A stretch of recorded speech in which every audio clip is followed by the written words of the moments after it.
आज की वीडियो में हम बहुत ही शानदार डेरिवेशन कराने वाले हैं। डेरिवेशनों की जो सीरीज चल रही थी उसी का नेक्स्ट डेरिवेशन है।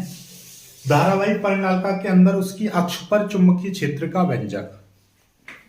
कभी कभी क्वेश्चन आता है एम्पियर का परपतीय नियम क्या है, इसकी सहायता से धारावाहिक परिनालिका की अक्ष पर चुंबकीय क्षेत्र ज्ञात करो।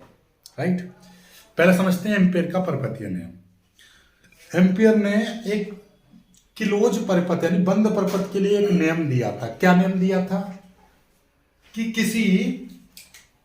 ये नियम है, किसी चुंबकीय क्षेत्र में स्थित बंद पृष्ठ, याद रखिएगा, चुंबकीय क्षेत्र में स्थित बंद पृष्ठ का रेखीय समाकलन उस पृष्ठ से होकर गुजरने वाली नेट धारा का म्यू जीरो गुना होता है।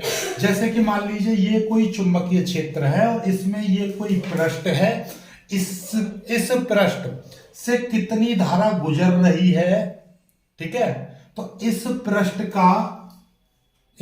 का रेखीय समाकलन, इसकी लंबाई के सापेक्ष इसका समाकलन करेंगे तो वो इसमें कितनी नेट धारा कितनी है उसका म्यू जीरो गुना होता है। तो समझ में आ गई बात। किसी चुंबकीय क्षेत्र में स्थित बंद पृष्ठ का रेखीय समाकलन उस पृष्ठ से होकर गुजरने वाली धारा का, उस पृष्ठ से होकर गुजरने वाली नेट धारा का म्यू जीरो गुना होता है। यही एम्पियर का परपतीय नियम कहलाता है। ठीक है, चलिएगा आगे बढ़ते हैं, डेरिवेशन करते हैं। इस चीज को याद रखिएगा, एम्पियर का परपतीय नियम क्या है। ठीक है, डेरिवेशन करेंगे, बहुत ही प्यारा सा छोटा सा डेरिवेशन है। ठीक है, इसके लिए ये चित्र बनाना है। ये एक परिनालिका है। परिनालिका समझते हो, जो ऐसे लकड़ी का कोई कार्डबोर्ड है और उस पर क्या होता है, तार के बहुत सारे फेरे लपेट कर बनाई जाती है इस तरीके से, है ना। तो ये परिनालिका है। ठीक है, तार के बहुत सारे फेरे लपेट कर बनाई गई। इस चीज को याद रखना। ठीक है, अब इसमें इस परिनालिका में आई धारा प्रवाहित हो रही है। परिनालिका में क्या हो रहा है, परिनालिका में आई धारा प्रवाहित हो रही है। ठीक है, याद रखना इस चीज को, हर चीज इंपॉर्टेंट है। परिनालिका में आई धारा प्रवाहित हो रही है, तो जैसी धारा परिनालिका में प्रवाहित होगी तो इसके चारों तरफ चुंबकीय क्षेत्र उत्पन्न हो जाएगा। तो ये चुंबकीय क्षेत्र को इंडिकेट कर रहे हैं, गोल गोल, है ना। अब हम इसका डेरिवेशन करेंगे तो इतनी बात पहले लिख देते हैं कि हमारे पास में क्या है, एक परिनालिका है। ठीक है, थ्योरी बस छोटी सी लिखनी है। माना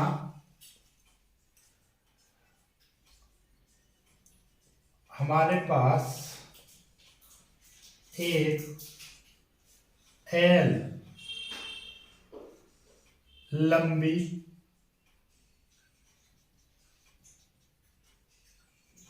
परिनालिका है जिसके एकांक लंबाई में तार के फेरों की संख्या n है तथा इसमें आई धारा प्रवाहित हो रही है।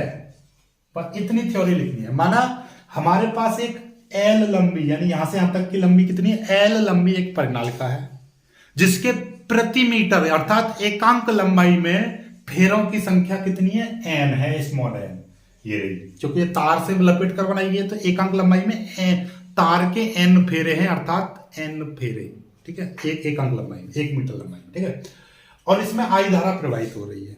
ठीक है, अब हम ये डेरिवेशन लगाएंगे, यानी कि इसकी अक्ष पर चुंबकीय क्षेत्र हमको ज्ञात करना है। यहां पर ले लेंगे इसकी अक्ष पर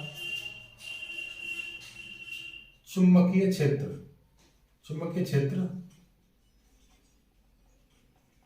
ज्ञात करना है। यहां पे लिख दो, हमें इसकी अक्ष पर चुंबकीय क्षेत्र ज्ञात करना है। ओके, अब चुंबकीय क्षेत्र ज्ञात करने के लिए हम क्या करते हैं, इस परिनालिका की अक्ष अक्ष पर चुंबकीय क्षेत्र ज्ञात करने के लिए हम एक आयताकार बंद पृष्ठ ABCD इस प्रकार लेते हैं कि इसकी भुजा CD चुंबकीय क्षेत्र से बाहर हो, तब इस पृष्ठ पर एम्पियर का पर्पतीय नियम लगाने पर, देखिए ये थ्योरी हमने क्या लिख दी। हमारे पास क्या था, एक परिनालिका है जिसकी अक्ष पर हमको चुंबकीय क्षेत्र ज्ञात करना है।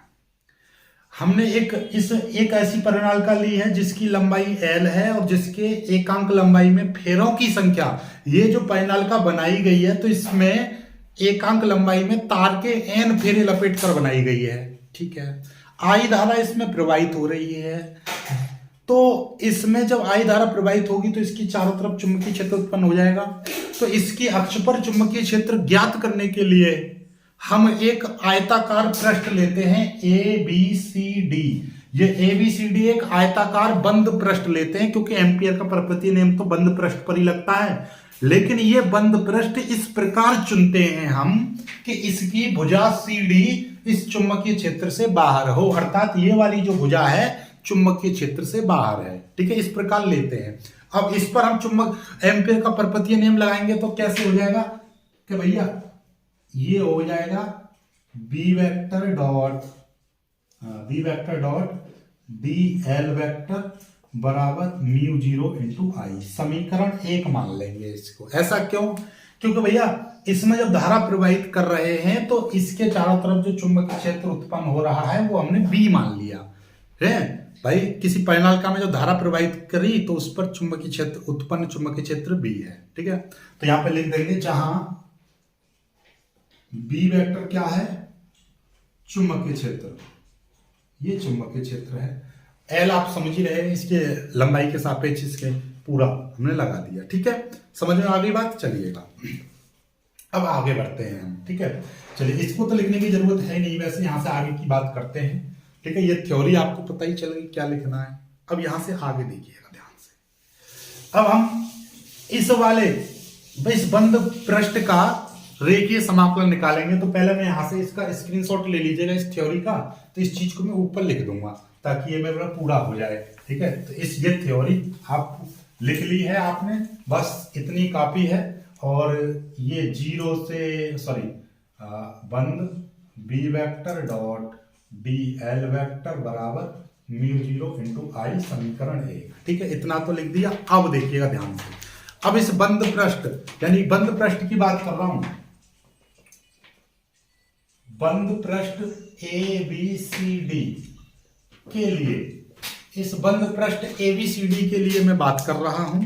और उसके लिए हम क्या करेंगे, समाकलन B vector dot dl vector, ठीक है। तो हमने ये जो आयताकार ये माना है, तो अब इसके लिए मैं कुछ चीज बता दे रहा हूं। इसकी जो लंबाई ये चौड़ाई जो है मैं x मान ले रहा हूं, इसकी चौड़ाई x मान ले रहा हूं, ठीक है। इसकी लंबाई में y मान ले रहा हूं, लंबाई इसकी मैं y मान ले रहा हूं, ठीक है। ये लंबाई इसकी y हो जाएगी और चौड़ाई मैंने इसकी x मान ली। ये चौड़ाई और ये लंबाई x, ठीक है। चौड़ाई x, लंबाई y, इस तरीके का आयत माना है हमने, ठीक है। इसको लिखना चाहो तो लिख दीजिएगा। ये जो आयत है माना, आयत की लंबाई y और चौड़ाई x है, ठीक है। चलिए ध्यान समझिए। अब हम इसका चुंबकीय क्षेत्र, इस पूरे बंद वक्र का चुंबकीय क्षेत्र निकालेंगे हम। तो हम निकाल देंगे, हमें क्या निकालना है, इस पूरे बंद वक्र का निकालना है, ABCD का निकालना है। तो हम पहले क्या कह देंगे, हम A से B, ए से बी का चुंबकीय क्षेत्र निकाल सकते हैं, ठीक है। फिर प्लस बी से सी का निकाल सकते हैं। भाई समाकलन की प्रॉपर्टी यही तो होती है, सी से डी तक का निकाल सकते हैं। और फिर इसको मिटा दूं, प्लस डी से ए। फिर बात वही आ गई, बात समझे। हमने क्या करा, हमको इस पूरे का हमको रेखीय समाकलन करना है, तो हमने पहले कहा ए से बी से सी से डी से ए। फिर बात वही आ गई, तो ए बी सी डी का पूरे का बंद वक्र का चुंबकीय क्षेत्र के सापेक्ष रेखीय समाकलन निकल गया, ठीक है। अब कैसे निकलेगा, देखिए आप सभी लोग जानते होंगे कि देखिएगा कि ए डॉट बी बराबर होता है ए बी कॉस थीटा। यही होता है, नहीं होता? ध्यान से समझिएगा, यहां पे क्या हो जाएगा, B vector D L vector B D L A से बी मतलब ए से बी, ठीक है। ध्यान से समझना चीजों को। धारा की दिशा ऐसे है और चुंबकीय क्षेत्र की दिशा भी ऐसे है, दोनों एक ही दिशा में हैं।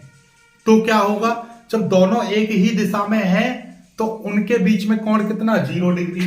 तो यहां पे cos 0 डिग्री हो जाएगा। फिर प्लस ऐसे ये बी डी एल, ये देखिएगा चुंबकीय क्षेत्र ऐसे और धारा की दिशा इसमें नीचे की ओर आ रही है इस तरीके से। चुंबकीय क्षेत्र ऐसे और इसमें धारा ऐसे आ रही है, तो कितने डिग्री का, 90 डिग्री का कोण, तो cos 90 डिग्री। फिर प्लस बी डी एल, और ये कितना हो जाएगा, ध्यान से समझिएगा, ठीक है। डी एल ये cos यहां पर कितना, ये तो अपने आप में 0 हो जाएगा। क्यों, क्योंकि यहां पे चुंबकीय क्षेत्र ही 0 है, इसमें चुंबकीय क्षेत्र ही 0 है, क्योंकि यहां पे तो चुंबकीय क्षेत्र है ही ना, क्योंकि ये वाली भुजा चुंबकीय क्षेत्र से बाहर ली गई थी, पूरा 0 हो जाएगा।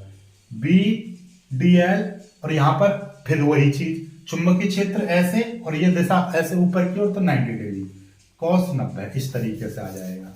तो कुल मिलाकर बात ये हो गई। अब आप लोग जानते होंगे, बायोलॉजी वाले नहीं जानते तो सीख लो कि भैया साइन 0 का मान 0 होता है और cos 90 का मान भी 0 होता है। तो cos 90 का मान, चूंकि cos 90 का मान 0 होता है, इसलिए ये दोनों टर्म यानी बी डी एल cos 90 ये पूरा 0 हो जाएगा।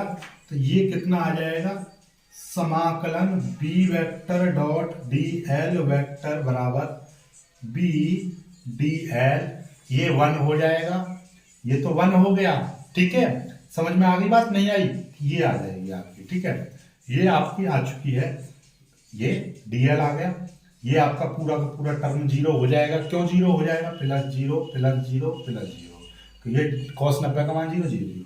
तो समाकलन B vector dot D L vector बराबर बी डी एल, ये समीकरण 2 आ गया, ठीक है, याद रखना। और आप देखिएगा एक चीज और, यहां से क्योंकि हमने लिमिट रख दी है, ये वाली लिमिट रख देंगे, ठीक है। तो देखो ध्यान से, ये वाला चीज बचेगी ए से बी, और ए से बी तक की लंबाई हमने क्या मानी है, एक्स मानी है। तो ये वाली चीज डी एल की जगह पर क्या आ जाएगा, ए से बी तक की जो लंबाई लेंगे, तो इसका समाकलन हमको करना पड़ेगा। पहले तो हमने यही कर दिया, अभी समाकलन तो हमने खोला ही नहीं है, ए से बी, अभी तो समाकलन हमने करा ही नहीं है, बी सी, ठीक है। और ये तो 0 हो ही गया पूरा, क्योंकि यहाँ पे चुंबकीय क्षेत्र है ही नहीं, ठीक है। और इसको भी हम ये क्या है, डी से ए ऐसे करेंगे, तो ये तीनों टर्म 0 हो जाएंगे, और यहाँ से आपका ये चीज बचेगी आपकी ए से बी बचेगी, ठीक है। ए से बी बचेगा, इसको मैं बाहर ले लूंगा, बी को बाहर ले लूंगा, ये ए से बी डी एल आ जाएगा। और ये पूरी की पूरी वैल्यू, ए से बी तक की दूरी कितनी है, लंबाई वही एक्स है, तो ये बी इंटू एक्स ये आ जाएगा, B vector dot D L vector. और ये समाकलन, क्योंकि अभी समाकलन तो किया ही नहीं है, समाकलन हो चुका है, लिमिट रख दी हमने, ये बी बाहर निकाल दिया, ये चीज आ गई। इसको समीकरण 2 मान लो, बी एक्स, इसको समीकरण 2 मान लीजिए। यहां तक समझ में आया कि नहीं आया, देखिएगा ए से बी वेक्टर डी एल, ठीक है। अब हमने ए वेक्टर डॉट बी वेक्टर वाला कॉन्सेप्ट लगा के खोल दिया, ये आ गए, इससे अभी कोई छिड़काई नहीं करी, बी डी एल cos 0, क्योंकि बी वेक्टर और D L vector, B vector चुंबकीय क्षेत्र और इसकी लंबाई इसी तरीके से है, ठीक है। तो दोनों के बीच में कोण कितना, 0। और इसमें क्या है, चुंबकीय क्षेत्र ऐसे और लंबाई के अंदर से, अर्थात इसमें धारा ऐसे बह रही है तो 90 डिग्री।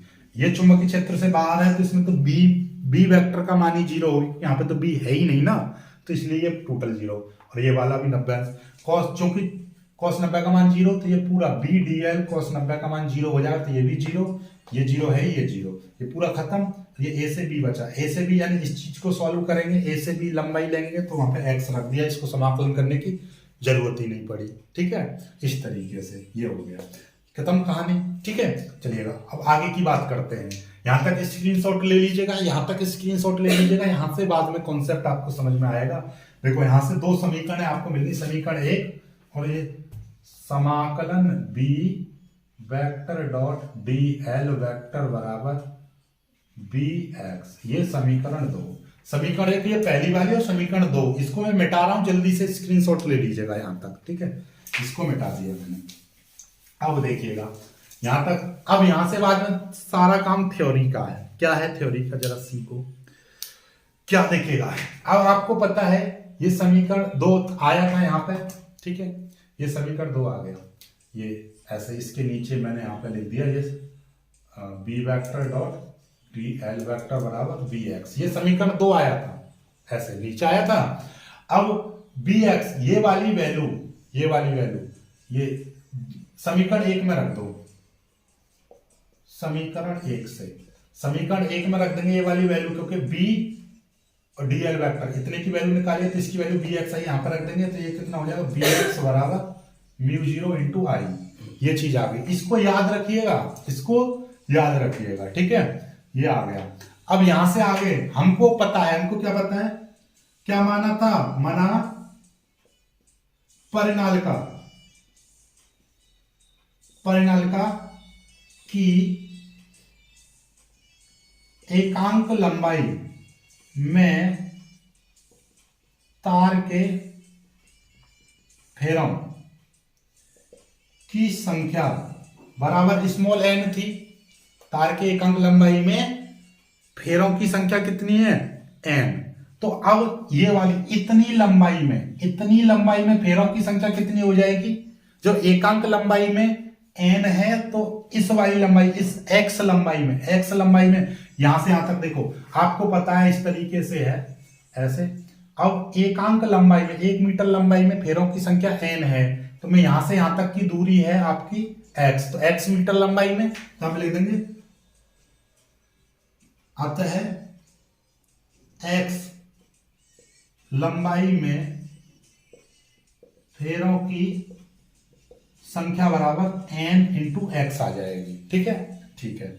और हम मान के चल रहे हैं अब कि एक फेरे में, यानी एकांक फेरे में धारा I0 है, तो इस वाले में धारा की संख्या कितनी हो जाएगी, ठीक है। ध्यान समझना, ये एकांक लंबाई में, ये यहां पर बात चल रही थी, एक्स लंबाई की बात चल रही है, तो एक्स लंबाई में धारा कितनी होगी वो भी निकाल लो साथ में, ठीक है। तो इस लंबाई में हमने मान लिया, माना एकांक तार या प्रति मीटर, यानी एक तार में जो धारा बह रही है वो I0, क्योंकि इस पूरे परिनालिका में जो टोटल धारा थी वो I थी। अब क्योंकि ये जो परिनालिका इस तरीके से तार से मिलकर बनी है, अब इस टोटल धारा I है। अब मैं मान के चल रहा हूं कि एक प्रति मीटर लंबाई में जो धारा बह रही है, अर्थात प्रति फेरे में, प्रति तार के एक फेरे में जो धारा बह रही है वो I0 है, अर्थात एक फेरे में, प्रति फेरे में बहने वाली धारा, ठीक है। तो मैं यहां पे लिख दूंगा, माना प्रति फेरे में बहने वाली धारा I0 है, ठीक है, I0 है, तब, ठीक है, प्रति फेरे यानी एक फेरे में बहने वाली धारा I0 है, तब इस वाले यानी कि इस पूरे क्षेत्र में, पूरे क्षेत्र अर्थात इस लंबाई में, यानी यहां पर कितने फेरे हैं, x लंबाई में फेरों की संख्या इतनी है, तो इस nx अर्थात इस लंबाई में, यानी AB लंबाई में, अर्थात ABCD, अर्थात बंद पृष्ठ ABCD में बहने वाली धारा कितनी होगी, NXI0। ऐसा क्यों हो गया, NXI0 क्यों हो जाएगी, क्योंकि आपको पता है कि यहां पर इतने में फेरों की संख्या कितनी हो जाएगी, एकांक में n, तो इसमें इतने वाले में फेरों की संख्या हो गई NX। और आपको पता है कि एक फेरे में I धारा बह रही है, तो इस I0, तो इस वाले यहां तक इतने में जो बहने वाली धारा कितनी हो जाएगी, NXI0, अर्थात I बराबर NXI0 हो जाएगी। ये वैल्यू यहां पर रख दीजिए समीकरण 3 में। तो अतः समीकरण 3 से क्या हो जाएगा, Bx बराबर μ0 इंटू NXI0, ये हो जाएगी। ठीक है, अब हम क्या करेंगे, इससे ये x कट जाएगा, तो b बराबर μ0 NI0 इस तरीके से आ जाएगी, जहां I0 क्या है, प्रति फेरे में बहने वाली धारा, प्रति फेरे में प्रवाहित धारा, ये आ जाएगी। तो I0 क्या आ गई, यहां पर प्रति फेरे में बहने वाली धारा। कभी कभी हम क्या करते हैं, यहां पर कैपिटल I का यूज कर लेते हैं और इसको स्मॉल I, ठीक है, बात वही पड़ेगी। ठीक है, स्मॉल I और कैपिटल I यूज कर सकते हो, आपको कोई दिक्कत नहीं है। ठीक है, तो I0 कर लो, कैपिटल I कर लो, कोई फर्क नहीं पड़ता, बस ये है कि ये बराबर B बराबर μ0 NI इतना आता है। ठीक है, तो इसकी अक्ष पर जो चुंबकीय क्षेत्र होगा, और N क्या है, N आपको पता ही है, एक अंक लंबाई में फेरों की संख्या। ठीक है, एक अंक लंबाई में फेरों की संख्या, ठीक, और एक फेरे में I0 धारा है। ठीक है, तो ये आपका पूरा का पूरा ये निकल आया। ठीक है, तो बस इतना ही काफी है, बाकी और आगे करेंगे अगली वीडियो में। वीडियो में डेरिवेशन समझ में आया हो तो लाइक करना, शेयर करना, और जो नहीं समझ में आया तो कमेंट करना कि क्या चीज आपको समझ में नहीं आई।